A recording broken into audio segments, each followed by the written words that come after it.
Well, good morning. Welcome you. Now we are going to begin the second part of how to address our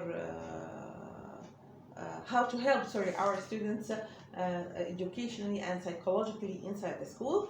Last part was covering the psychological part. Now we are going to begin to cover the educational part, how to support our students educationally inside the school, which in other words it's we are going to talk about the inclusion education and or how to address differentiation inside the class.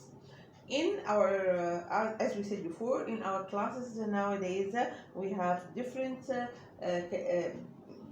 kinds of students. They are not the same. Nobody is just a mirror of another one. We have different diagnoses. We have ADHD. We have which means attention deficit hyperactivity disorder. We have ADD, we have dyslexia, we have autism, we have normal, we have slow learner, etc. So when the teacher is entering the class, he's supposed to address all those different kinds of students, different types of students.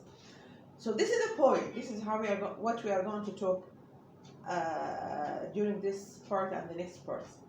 How the teacher is supposed to address all those different kinds of students. Of course, each kind has his own way of education, the best way of education. How the teacher is going to address them. In the school, we make first kind of a quick survey by the beginning of the year. This quick survey is helping us to know who are the ones who may have a kind of problem in their abilities. You know, we have different things which are really affecting the academic operation. It's the IQ and auditory abilities, visual abilities, coordination between different abilities, sensory integrations. Those could be some of the main things which are really affecting their education. So we make quick survey to tell us which one may have a problem, and then we begin to make real reports, real scientific psychological report upon the one who may have problems according to this quick survey. This quick survey is only going to take one and a half or 2 sessions maximum. Okay, after this, those ones are going to apply real scientific complete psychological report, which is covering their IQ level and another assessment according to what IQ assessment is going to tell me, give me a hint in a point, and according to the observation. Always and always and always I say, observation is a very important thing. It is the main element to discover any diagnosis. If from educational point of view or psychological point of view, observation. We must be very good observers. So after this, we'll make the assessment which we need to be sure about something. Okay, now it's finished. We make all the assessment we need. We put on our observation during applying the assessment during the school day for quite or relatively long times. So by the end, the report or psychological report is ready. So we ask the parent plus class teachers to come to attend a meeting. We began to explain to parents the report, the results of the different assessments. What's important here? What I want kindly, I want all the parents and teachers and staff to take care about that. In any psychological report, we have what we call the observations. The results of any assessment is very important. Yes, because it's going to tell me what is the case, okay? But how to deal with the case, it is the observations. Simply. If I say that the results are the door, telling you this is the door to enter to your student or your kid brain and personality. This is the right door. This is the right entrance. Okay? But how to open this door, how to walk nicely and correctly inside the house, which nobody knows, because we discover it not just now without harming anything. It is the observations. So observation are very important. It's telling you simply how to deal. We in observation we write what make this student happy, what make him sad, when he is losing his attention, what is distracting his attention, when he becomes nervous, what he can see much better than others. Even sometimes colors are different. Some students can see colors better than others, and it's just simply telling you everything about the student. Every simple thing. Of course, it's as possible as can, but it's really very important to deal with the observation, to read it, because simply it is also the base of what we call the individual educational plan. Nowadays, even for normal ones, the direction all over the world is to make individual educational plan for each single student, to address him correctly, because everyone has his own strength point and weak point. Not all the points we have equally. No way, يعني. No way. Okay, so خلاص, we made this psychological report. We explained it to parents, to teachers. Okay, next step. What each side, parents and teachers, supposed to do? The most important rule is for parents, because what they are going to do and what I'm going to explain now, it is the base of the academic part which the teachers are going to do at school. It is the base, not only, by the way, for academic achievement, for social achievement, for your kid life. Anyone or any person have developmental abilities, academic abilities, and social interaction abilities. They are all like three stairs.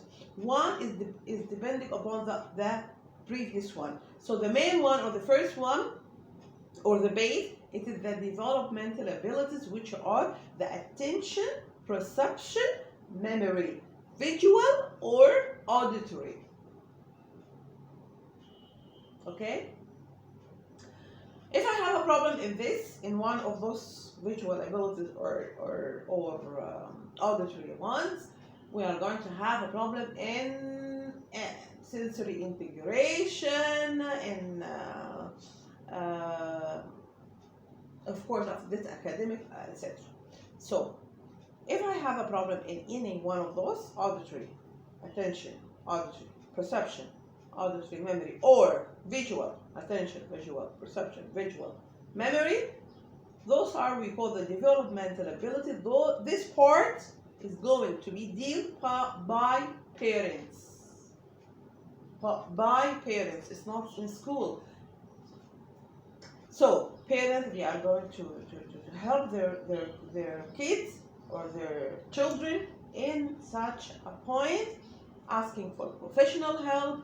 And I always do advise all the parents, kindly, when you go to any place to have a professional help, kindly, very important, to attend those sessions with the professional ones who are helping your kid, because simply you're supposed to know how to deal with your kid. You are the one who is going to complete the work with him for the rest of life. This is a permanent work. This is a permanent work with your kid. You are going to be the permanent teacher for him in addressing to develop his developmental abilities, the attention, the perception, the memory. In any case, you are going to continue the work. For example, in such cases, when we have this pandemic, so everything was stopped for a while. So stopping working with our kids, it will make us lose part of what was achieved. So we're supposed not to stop it. So if you were attending the sessions with your kid, in such a case you were able to continue with him when we have this pandemic, when we stayed at home for quite a long time. So kindly do not leave your kid with a professional helper alone. Go and attend. If it's not, for some cases, if it's not permitted to attend it directly, so you can watch it through video, through the camera, whatever. But you must see what's happening, because you are going to complete this work at home. So anyway, you are the one, as parents, you are the one who are responsible to develop his developmental abilities, the attention, the perception, the memory. You are the ones. In school, teachers cannot do this. It's because they are working in academic part, in the second step, in the second floor. If we say, I'm going to say it in another example. The developmental ability, they are the base of the building. Academic, they are going to be second. Social development or social ability, they are going to be the third floor. Or second floor. So we have the base, first floor academic, second floor social. It's simple as that. You are responsible for the base. You are going to develop this. Yeah, nowadays we can make a diagnosis, and the kid could be 3 years old. Yeah. And sooner it's discovered, it's much better for the kid. And some cases like autism, we can discover it much earlier. ADHD also earlier, etc. Anyway, try to discover out what the diagnosis of your child is very important. Help him as possible as can earlier, because we have what we call the early intervention. This is the best in dealing with our kids. Before 6 years old, this is the golden period we call to deal with special needs problems. After this time, we can help, but is not going to have the same effect like before 6 years old. But we are going to work. Anyway, do not lose your power. Do not lose the hope. Always there is a hope. Always there is something to achieve. But just kindly work. Do something. Do not wait. Do not stand each day to work with your kid. It's a very important day for him. Okay, next time I'm going to talk about how to support our teachers academically after we, inshallah, I hope our parents are working with his developmental abilities. Thank you, and see you next part. Goodbye.